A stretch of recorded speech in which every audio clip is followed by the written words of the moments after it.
नवाब का ये नारा है, खाली प्लाट हमारा।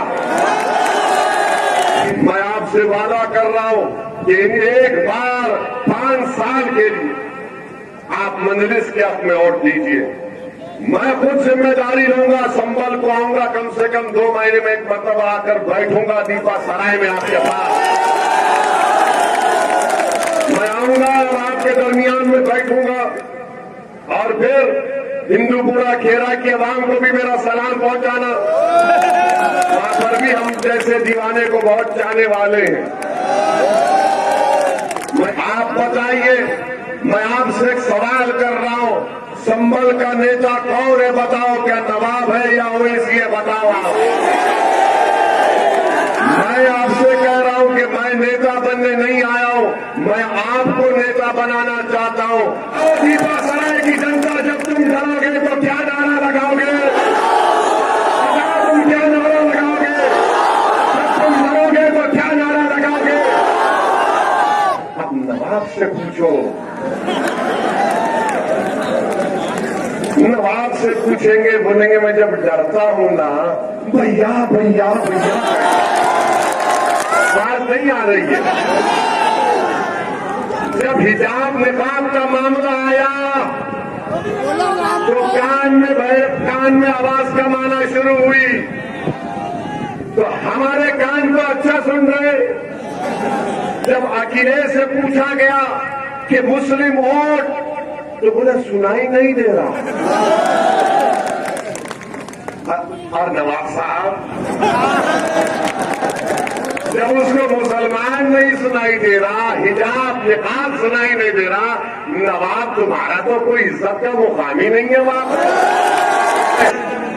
मैं आज कह रहा हूं नवाब, सुनो समाजवादी पार्टी के चाहने वालों, सुनो बसपा और कांग्रेस के चाहने वालों, बोल दो अगर तुम आज निकाब और हिजाब के मसले पर नहीं बोल रहे हो, जो भारत के संविधान के खिलाफ बीजेपी की सरकार ने इकदाम उठाया, तो याद रख लो हमारी बात को। बीजेपी वालों, समाजवादी वालों, सुबह कयामत तक मेरी बेटी हिजाब और निकाब करेगी, तुम नहीं हो।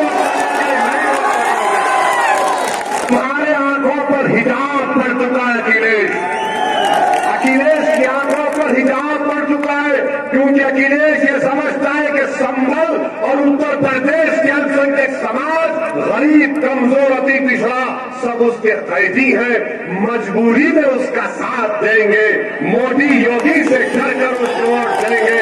मैं आपके सामने खड़े होकर कह रहा हूं, अल्लाह से डरो, किसी इंसान से मत डरो, जालिम से डरो, जालिम से मत डरो। जब हशर का मैदान खड़ा किया जाएगा, नवाब याद रखो, वो खबर से निकलने वाला कहेगा कि अल्लाह इसने दुनिया को भी नहीं रखा, तो मैं जब थोड़ा था वहां पर भी मुझे बर्बाद कर दिया। और मैं इस जलसे से अल्लाह से दुआ कहूं कि अल्लाह सुब्हानहू व तआला डॉक्टर शफीकुर रहमान बर्क साहब को अल्लाह सेहत दे, अल्लाह उनकी उम्र दराज फरमाए और अल्लाह उनको सेहतमंद रखे। मैं उनकी बहुत इज्जत करता था और करता रहूंगा। वो समाजवादी पार्टी में है, मगर हमारे भी बुजुर्ग हम उनकी बहुत इज्जत करते हैं। मेरे अजीज दोस्तों और बुजुर्गों, तो क्या आप लोग 14 तारीख के दिन बटन के निशान पर बटन दबाएंगे? वहां रोड पर ठहरने वाले जरा, क्या आप इंशाअल्लाह ताला बटन पे बटन दबाएंगे? और आसमानों में संभल के दीपा सराय के पूरे संभल में इंशाअल्लाह ताला पतंग नजर आएगी। 14 तारीख के दिन हर बूथ से आवाज आना चाहिए, पतंग पतंग पतंग पतंग।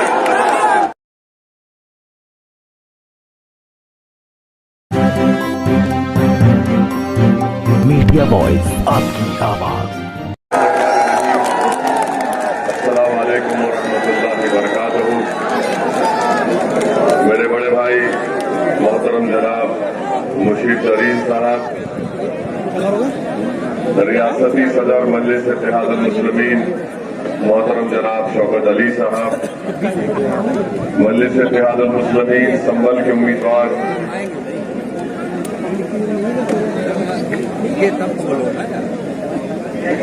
जनाब मुशीर तरीन साहब, शहर नशीन बदशरीफ फरमा मजलिस इत्तेहादुल मुस्लिमीन के रुकने पार्लिमान इम्तियाज जलील साहब, साबिका रुकने असम्बली महाराष्ट्र मोहतरम जनाब वारिस पठान साहब, गुलाम साबिर साहब, हसन अब्दुल्ला साहब, शमीम सुर्ख साहब, मोहतरम इमरान बॉबी साहब, जेगुल इस्लाम साहब, मोहम्मद मोमिन साहब, इमाम पाशा साहब, जनाब मोहम्मद शवान साहब, जनाब मोहम्मद मलिक सलीम साहब, जनाब बिट्टू साहब, मोहम्मद शहजाद साहब, जनाब सद्दाम साहब, जनाब नवीदुर रहमान, जनाब रफत संबली साहब, सैयद असलम साहब, जनाब सारिफ साहब, मेरी इज्जतदार और माँ और बहनों, गयूर नौजवान साथियों, आपका बेहद शुक्रिया कि आपने मजलिस इत्तेहादुल मुस्लिमीन के इस मीटिंग में शिरकत की और आपका इतनी बड़ी तादाद में यहां पर जमा होना यकीनन इस बात का पैगाम देता है कि इंशाअल्लाह ताला 14 फरवरी के दिन न सिर्फ संभल बल्कि पूरे उत्तर प्रदेश में आप अपनी दुआओं से और अपनी मोहब्बत से एक नए इनकलाब को बर्पा करेंगे और एक नई तारीख इंशाअल्लाह ताला आप लोग अपने वोट से मजलिस के हक में रकम करेंगे। मुझे इस बात का पूरा यकीन है। मेरे अजीज दोस्तों और बुजुर्गों, पिछले 30 साल से यहां से इस विधानसभा से इस असेंबली हल्के से आपने समाजवादी पार्टी के उम्मीदवार जनाब नवाब साहब को आप कामयाब करते रहे, मगर मैं और आप इस बात को बखूबी जानते हैं कि जिस शख्स को आपने 30 साल कामयाब किया अपने वोटों से, धूप हो या सर्दी हो, आपने लाइन में घंटों खड़े होकर उनको वोट दिया, उन पर एक बहुत बड़ा एहसान किया, उनको विधायक बनाया, एक बार दो बार नहीं बल्कि कई बार। और आपसे मेरी गुजारिश ये है कि जो वोट आपके लिए एक कीमती चीज है, जब आप किसी उम्मीदवार के हक में वोट का इस्तेमाल करते हैं तो वो आप अपनी जमीर की आवाज पर उसको वोट देते हैं, एक भरोसे की उम्मीद पर वोट देते हैं कि कल ये जीत जाएगा तो मेरे भरोसे कोई शर्मिंदा नहीं करेगा। मगर मैं आपसे अर्ज कर रहा हूं कि आप अपने संभल का हाल देख लीजिए। छोटी छोटी गलियां हैं, हर जगह गंदगी के अंबार है, यहां पर कोई कॉलेज का मौसर इंतजाम नहीं है, बच्चियों के लिए डिग्री कॉलेज का कोई इंतजाम नहीं है। संभल का डिस्ट्रिक्ट हेडक्वार्टर जब अखिलेश यादव मुख्यमंत्री थे, सपा की हुकूमत थी, उसको संभल से दूर 24 किलोमीटर दूर ले जाकर रख दिया गया। आप खुद बताइए कि क्या वो शख्स अब की बार आपके वोट का मुस्तहक है या नहीं। मैं आपसे गुजारिश कर रहा हूं कि हाँ, यकीनन आपके नहीं के नारे बिल्कुल अच्छी एक अलामत है, मगर याद रखिए 14 तारीख के दिन भी जाकर आपको वहां पर इस नारे को याद रखकर जनाब मुशीर तरीन साहब के हक में जो मजलिस के उम्मीदवार हैं आपको उनको कामयाब और कामरान करना है। तो पतंग के निशान पर वोट डालिए, संभल विधानसभा की तारीख को बदलिए, संभल विधानसभा की तरक्की के लिए, संभल विधानसभा के अहमियत के लिए आपको अब की बार मजलिस इत्तेहादुल मुस्लिमीन के उम्मीदवार के हक में वोट देना है। याद रखिए मेरी इस बात को कि समाजवादी और बसपा के पास आपकी कोई अहमियत नहीं है। आपकी अहमियत उसी वक्त पैदा होगी जब आप अपनी पार्टी को कामयाब करेंगे। आपने जिनको वोट दिया, समाजवादी पार्टी को आपने कई मर्तबा वोट दिया और समाजवादी पार्टी के पास आपकी अहमियत सिर्फ यही है, नवाब साहब के पास आपकी अहमियत यही है कि आप सिर्फ दरी बिछाओ, और अखिलेश के नाम पर नारे लगाओ कि भैया तुझ पर जवानी कुर्बान। मेरे अजीज दोस्तों और बुजुर्गों, मजलिस इत्तेहादुल मुस्लिमीन ये मिजाज देना चाहती है कि हम ना किसी की दरी बिछाएंगे, ना किसी के ऊपर अपनी जवानी को कुर्बान करेंगे, बल्कि मजलिस आपसे ये कहती है कि असदुद्दीन ओवैसी आपके हक के लिए, आपके मान सम्मान के लिए, संभल की विकास के लिए, संभल के जनता की अहमियत को बढ़ाने के लिए और उत्तर प्रदेश में सामाजिक न्याय को हासिल करने के लिए, उत्तर प्रदेश में मजलूम अल्पसंख्यक समाज मुसलमानों को उनकी हिस्सेदारी दिलाने के लिए तुम अब अपनी जवानी नहीं कुर्बान करोगे, ओवैसी अपनी जान को कुर्बान करेगा। और इंशाअल्लाह ताला आप लोगों की सिर्फ मैं दुआओं की दरख्वास्त करता हूं, आपकी साथ की अपील करता हूं कि ये लड़ाई जो मजलिस लड़ रही है, ये जो लड़ाई में बहैसियत आपका सिपाही और आपका खादिम बनकर ओवैसी लड़ रहा है, वो आपके लिए लड़ रहा है ताकि आने वाली नस्ल उसी नाइंसाफी का शिकार न हो जाए जो हमारे समाजवादी पार्टी के मौजूदा विधायक नवाब साहब ने संभल के नौजवानों का मुकद्दर बेरोजगार बना दिया, संभल के नौजवान बच्चों को स्कूल की तालीम से महरूम कर दिया, हमारी बेटियों को कॉलेजों से महरूम कर दिया, यहाँ पर कोई विकास का काम नहीं किया। मैं फिर से कह रहा हूँ, संभल में अगर किसी का विकास हुआ, संभल में अगर कोई आगे बढ़ा, तो सिवाय नवाब साहब की कोल्ड स्टोरेज की फैक्ट्री और सिरेंज बनाने के कोई आगे नहीं बढ़ा। और मुझे यकीन है कि मेरे ये सच्चाई के अल्फाज इंशाअल्लाह ताला अल्लाह सुब्हानहू व तआला अपनी कुदरत के जरिए नवाब साहब के घर में भी पहुंचा रहा होगा। हमको बताया गया कि नवाब साहब घर में बैठकर हमारे भड़काऊ भाषण को सुन रहे। सुनो मेरी आवाज को, सुनो मेरी हकीकत को मैं बयान कर रहा हूं, शायद आपका दिल भी पलट जाए, क्योंकि जब हमारी आवाज अल्लाह के करम और फजल से जो सच्चाई पर मुबन्नी होती है, हकीकत को हम बयान करते हैं, हक को बयान करते हैं, हक की सरबुलंदी के लिए काम करते हैं, बातिल को हराने का काम करते हैं, तो जो लोग मजलूमों पर जुल्म करते हैं उनके दिल भी कांपना शुरू कर देते कि ये सच बोलने वाला आया है, अब भड़काऊ भाषण को उसको नाम दे देंगे। मेरे अजीज दोस्तों और बुजुर्गों, समाजवादी पार्टी आपके दरमियान में आकर इनके हर नेता की तकरीर आप सुन लो या निजी गुफ्तगू सुन लीजिए, आपको याद होगा वो आपसे बोलेंगे कौम कौम कौम कौम कौम, कौम के नाम पे वोट दो, कौम के नाम पे ये कर दो। मगर मैं आपको बता रहा हूं कि किसी शायर ने एक बेहतरीन शेर कहा था, इन्हीं लोगों के बारे में कहा था, समाजवादी पार्टी के नवाब साहब के बारे में।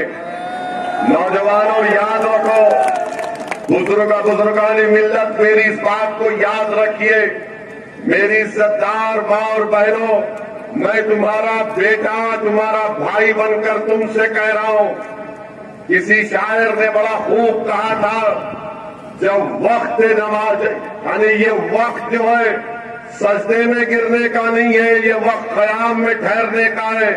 जब वक्त क़याम आया तो नादा सजदे में गिर गए, ये वक्त ठहरने का याद रखो। अगर आप ये समझेंगे कि अगर हम सिर्फ समाजवादी पार्टी को वोट दे देंगे क्या करेंगे, मजबूर है आप। ना 35 साल पहले भी मजबूर थे, ना आज मजबूर है, बल्कि आज तो है ही नहीं, आपके दरमियान में एक ऐसा शख्स खड़ा हुआ है जो आपकी लड़ाई लड़ रहा है, आपकी हिस्सेदारी की लड़ाई लड़ रहा है। आप असदुद्दीन ओवैसी को देखो और ओवैसी के नाम पर मजलिस इत्तेहादुल मुस्लिमीन के पतंग के निशान पर बटन दबाइए। आप बताइए, मैं आपसे एक सवाल कर रहा हूं, संभल का नेता कौन है बताओ, क्या नवाब है या ओवैसी है बताओ आप। मैं आपसे कह रहा हूं कि मैं नेता बनने नहीं आया हूं, हूं, मैं आपको नेता बनाना चाहता हूं। 30 साल से कामयाब होते हुए मगर क्या किया संभल के लिए काम नहीं दिखा पाते, बल्कि अफसोस मुझे इस बात का होता है कि मुझे बतलाया गया कि कटरा मूसा खान में नवाब साहब ने जिंदों को नहीं छोड़ा तो मुर्दों को भी नहीं छोड़ा नवाब साहब। यानी ये अजीब आदमी है कि कटरा मूसा खान के कब्रिस्तान को नवाब साहब ने खत्म करके वहां पर खेल का मैदान बना दिया। अब आप सोचिए जिंदों की क्या अहमियत जब मुर्दों की नहीं है। तो जो बेचारे खबर में आराम से सो रहे, जो बेचारे खबर में आराम से सो रहे कि जब सूर लगाया जाएगा, जब हशर का मैदान खड़ा किया जाएगा, नवाब याद रखो वो खबर से निकलने वाला कहेगा कि अल्लाह इसने जिंदा कोई नहीं रखा तो मैं जब सोना था वहां पर भी मुझे बर्बाद कर दिया। आप बताइए कि कब्रिस्तान पे नवाब, अरे कौन सा भारत का गला है कि भरता ही नहीं है। जिंदों को नहीं छोड़ रहे तो कब्रिस्तान को बोला कि नवाब के लोग बोले अरे हमारी काबिलियत यह है कि हम जिंदों को नहीं छोड़े तो मुर्दों को कैसा छोड़ेंगे। वाह, मुबारक हो आपके इस जज्बे को। अब खबर पर चले गए तो कौम याद नहीं आई, कौम याद नहीं आई, खबर पे चले गए तो कौम याद नहीं आई। और साथ ही साथ मैं शुक्रिया अदा करना चाहूंगा इस ग्राउंड के मालिक का, हमारे मुशाहिद हसन साहब का, जुबैर साहब का, महमूद साहब का, इनको भी बहुत डराया गया ये मैदान मत दो। मैं इनसे कह रहा हूं आपने इस मैदान को बचा के रखा, नवाब की ललचाई नजरों से बड़ा काम किया। अब जब इंशाअल्लाह मजलिस का यह जलसा हो चुका है तो जितने शयातीन है, जितनी गंदगी अब यहां से भागेगी, साफ होगा। एक मरतबा दिल में दुरूद शरीफ पढ़ लीजिए, पूरा जितने इनके अज़ाए में पूरे के पूरे दूर हो जाएंगे इंशाअल्लाह ताला। मेरे अजीज दोस्तों और बुजुर्गों, नवाब साहब ने एक और बड़ा कारनामा किया कि तुर्क बरादरी में जो जोजा बरादरी है उनको ओबीसी का सर्टिफिकेट मिलता था। नवाब साहब तो किसी की तरक्की देख ही नहीं सकते। वो समझते हैं कि मैं अगर खा लिया, मेरा पेट भर गया तो संभल के गरीबों का, भूखों का पेट भर जाता है। नवाब साहब ये समझते हैं कि मैं दौलत पा लिया तो गरीब को उसको जरूरत नहीं है। अरे ओबीसी का सर्टिफिकेट बन करके आपने कौन से इंसानियत की मिसाल पेश की।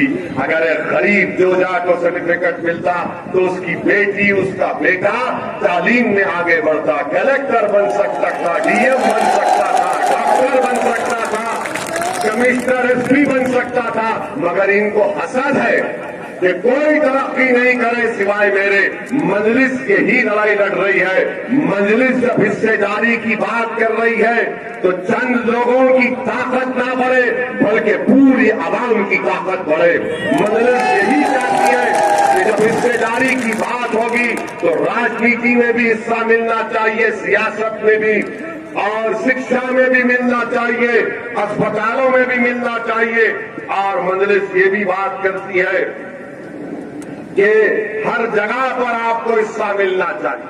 मेरे अजीज दोस्तों और बुजुर्गों, अभी कोई इलाके बताए, ये नवाब का ये नाला है, नवाब का ये नारा है, खाली प्लाट हमारा है। नवाब का ये नारा है, अभी नवाब का ये नारा है, कब्रिस्तान मेरा है। क्या बात है बताइए आप। अरे हम भी राजनीति में 4 मरतबा का एमपी हूं, 2 मरतबा का एमएलए बना हुए। अगर हम गलती करते तो हमारे दफ्तर दारुसलाम में हम लोग बैठते, पूरे एमएलए, मैं बैठता हूं, हमारे 44 हैदराबाद के कॉर्पोरेटर बारी बारी से आकर अपने बैठते। कोई सिक्योरिटी नहीं, कोई दरवाजा नहीं, कोई रोक टोक नहीं। वो दारुसलाम में जब दाखिल होता तो वहां से पहले पुकार के बोलता सलाम अलैकुम, और अंदर आने से पहले बोलता आप हमारा काम नहीं किए, आपका एमएलए ऐसा नहीं किया, आपका कॉर्पोरेटर ऐसा नहीं किया, और अंदर आते ही शुरू हो जाता है। ये मिजाज संभल में मैं पैदा करूंगा इंशाअल्लाह। आवाम को बोलना चाहिए।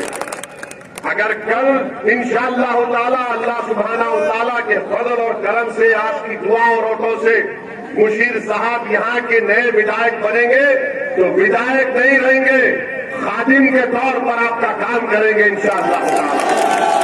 वही मिजाज मजलिस का है और इसीलिए हमारी जान पर हमला होता है, इसीलिए इम्तियाज जलील को उन पर तनकीद की जाती, मगर ये मिजाज मजलिस दे रही है। मैं आपसे अपील करने आया हूं कि आप 14 तारीख के दिन मुत्तहदा तौर पर अपने वोट का इस्तेमाल करिए।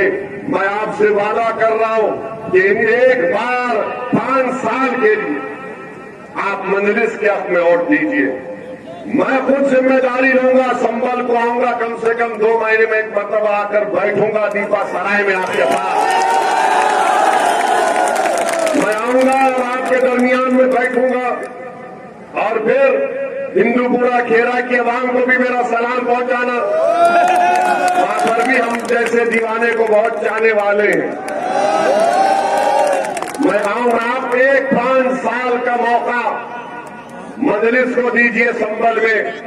हम आपको तब्दीली दिखाएंगे, हम आपको तब्दीली दिखाएंगे, आपको बताएंगे कि मजलिस से 5 साल में वो काम करेगी जो 30 साल में नवाब ने गारत कर दिया। अपने 30 साल में मजलिस 5 साल में काम करके दिखाएगी।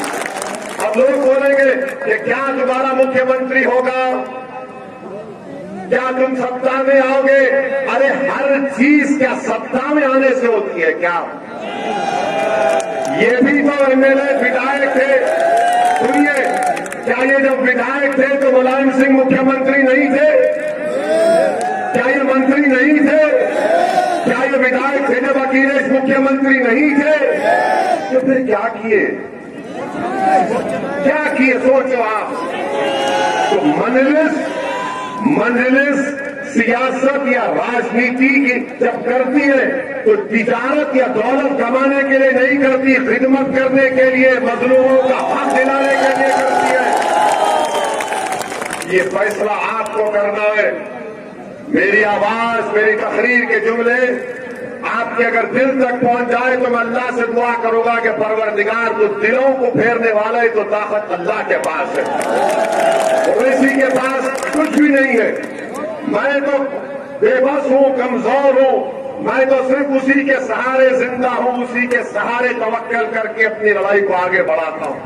तो मेरे अजीज दोस्तों और बुजुर्गों, समाजवादी पार्टी का एक और चेहरा देख लो आप। कल आज तक टीवी पर और एएनआई के ऊपर, अखिलेश की बस के ऊपर उसने एक सवाल किया सहाफी ने और पूछा कि ये मुस्लिम निकाब और हिजाब पर आपकी क्या राय है? क्या कहा अखिलेश ने? क्या कहा अखिलेश ने? जोर से बोलो, मुझे नहीं सुनाई दे रहा, नहीं सुनाई दे रहा। अरे वहां रोड पे खड़े वाले भी कुछ बोलो। क्या कहा अखिलेश ने? क्या कहा? आवाज नहीं आ रही है। जब हिजाब निकाब का मामला आया तो कान में आवाज कम आना शुरू हुई। तो हमारे कान को अच्छा सुन रहे। जब अखिलेश से पूछा गया कि मुस्लिम वोट, तो बोले सुनाई नहीं दे रहा। और नवाब साहब, जब उसको मुसलमान नहीं सुनाई दे रहा, हिजाब निकाब सुनाई नहीं दे रहा, नवाब तुम्हारा तो कोई इज्जत का मुकाम ही नहीं है वहां। अने टीवी का रिपोर्टर जब पूछता है, अरे ऐसा लगाता है चाकू की तरह से, बोलो जब हमको देखता है तो बड़ा पिचकता है, इसको पूछेंगे तो क्या बोल देगा, क्योंकि हम अल्फाज चाप के नहीं बोलते, हम तो सच्चा सच्चा बोल देते, गधा है तो गधा बोलते, बंदर है तो बंदर बोल देते। अरे आप सोचिए कि वो अखिलेश यादव जो अब मुख्यमंत्री बनने का ख्वाब देख रहे हैं, बल्कि ख्वाब में उनको कृष्णा भगवान आके बोल दिए भैया तू बन गया। अरे तुम्हारे ख्वाबों में आते, तो किसी जर्नलिस्ट ने पूछा वैसी तुम्हारे ख्वाब में क्या थे, मैंने कहा मेरे ख्वाब में वो 22 मुसलमानों की तरफ की लाशें आती है, संभल के तो बच्चों की लाशें आती है, उनके घर की तकलीफ याद आती है, बिलाल पाशा की ना नवाब उसके घर को गए ना FIR हुआ। ये मेरा ख्वाब है, मेरे ख्वाब में याद आए कि संभल से मेरा विधायक होगा, उत्तर प्रदेश के हर जिले से मेरा विधायक होगा और तुम्हारी आवाज उत्तर प्रदेश के विधानसभा में गूंजेगी इंशाअल्लाह। ये मेरा ख्वाब है, मेरा ख्वाब अपने लिए नहीं है, मेरा ख्वाब अपनी नफ्स के लिए नहीं है, मेरा ख्वाब यही है कि भारत एक मजबूत वतन बन जाए जहां पर गरीब मजलूम मुसलमानों को उनका हक मिले और हम डर कर जिंदगी नहीं गुजारे बल्कि उम्मीद पर जिंदगी गुजारे। आप बताइए, सुनिए, जो मुख्यमंत्री बनना चाह रहा है, मैं आज कह रहा हूं नवाब, सुनो समाजवादी पार्टी के चाहने वालों, सुनो बसपा और कांग्रेस के चाहने वालों, बोल दो अगर तुम आज निकाब और हिजाब के मसले पर नहीं बोल रहे हो, जो भारत के संविधान के खिलाफ बीजेपी की सरकार ने इकदाम उठाया, तो याद रख लो हमारी बात को बीजेपी वालों, समाजवादी वालों, सुबह कयामत तक मेरी बेटी हिजाब और निकाब करेगी तो नहीं होगा। मेरी बेटी की शराब हिजाब के साथ कुरान है, संविधान है और मैं उस पर फख्र से चलूंगा। और मुख्यमंत्री जो बनने का ख्वाब देख रहे, तुम्हारे आंखों पर हिजाब पड़ चुका है अखिलेश की आंखों पर हिजाब पड़ चुका है, क्योंकि अखिलेश ये समझता है कि संभल और उत्तर प्रदेश के अल्पसंख्यक समाज गरीब कमजोर अति पिछड़ा सब उसके कैदी हैं, मजबूरी में उसका साथ देंगे, मोदी योगी से डर कर उसको वोट देंगे। मैं आपके सामने खड़े होकर कह रहा हूं, अल्लाह से डरो, किसी इंसान से मत डरो, सालिस से डरो, से मत डरो। ये मिजाज मैं आपको दे रहा हूं। अरे दुनिया में जो आया जाएगा इंशाअल्लाह ताला, मगर मुख्यमंत्री बनने का ख्वाब मुस्लिम वोट और निकाब और हिजाब पर अखिलेश कह रहे नहीं सुनाई दिया, तो अखिलेश जब तुम्हारी कानों में हमारी बात नहीं पहुंच रही है, तो अब उत्तर प्रदेश और संभल की जनता मजलिस और ओवैसी को अपनी बात सुनाएगी। मैं सुन रहा हूं तुम लोगों को, मेरा दिल सुन रहा है तुम लोगों को, और जब तक दिल धड़कता रहेगा मैं तुम्हारी आवाज बनकर हर मैदान में नाइंसाफी की आवाज बुलंद करूंगा। उस बच्ची ने हिम्मत दिलाई और उस बच्ची ने क्या कहा, BBC के इंटरव्यू में कहा, उस BBC के नुमाइंदे ने उस मुस्कान से पूछा, मुस्कान तुमने नारा क्यों लगाया? तो बच्ची ने कहा जब मैं डरती हूं तो मैं वो नारा लगाती हूं। बताओ दीपासराय की जनता, जब तुम डरोगे तो क्या नारा लगाओगे? क्या नारा लगाओगे? जब तुम डरोगे तो क्या नारा लगाओगे? अब नवाब से पूछो, नवाब से पूछेंगे, बोलेंगे मैं जब डरता हूं ना भैया भैया भैया, तो ये मिजाज है। अब आपको डरने की जरूरत नहीं है। और मैं इस जलसे से अल्लाह से दुआ कहूं कि अल्लाह सुभाना व तआला डॉक्टर शफीकुर रहमान बर्क साहब को अल्लाह सेहत दे, अल्लाह उनकी उम्र दराज फरमाए और अल्लाह उनको सेहतमंद रखे। मैं उनकी बहुत इज्जत करता था और करता रहूंगा। और हमारे भी बुजुर्ग हम उनकी बहुत इज्जत करते हैं। मेरे अजीज दोस्तों और बुजुर्गों, तो क्या आप लोग 14 तारीख के दिन बटन के निशान पर बटन दबाएंगे? वहां रोड पर ठहरने वाले जरा, क्या आप इंशाअल्लाह ताला बटन पे बटन दबाएंगे? और आसमानों में संभल के दीपा सराय के पूरे संभल में इंशाअल्लाह ताला पतंग नजर आएगी। तो 14 तारीख के दिन हर बूथ से आवाज आना चाहिए, पतंग पतंग पतंग पतंग। तो आपसे यही दुआ गो हूं, आपसे अपील कर रहा हूं कि मजलिस इत्तेहादुल मुस्लिमीन के उम्मीदवार को कामयाब करिए।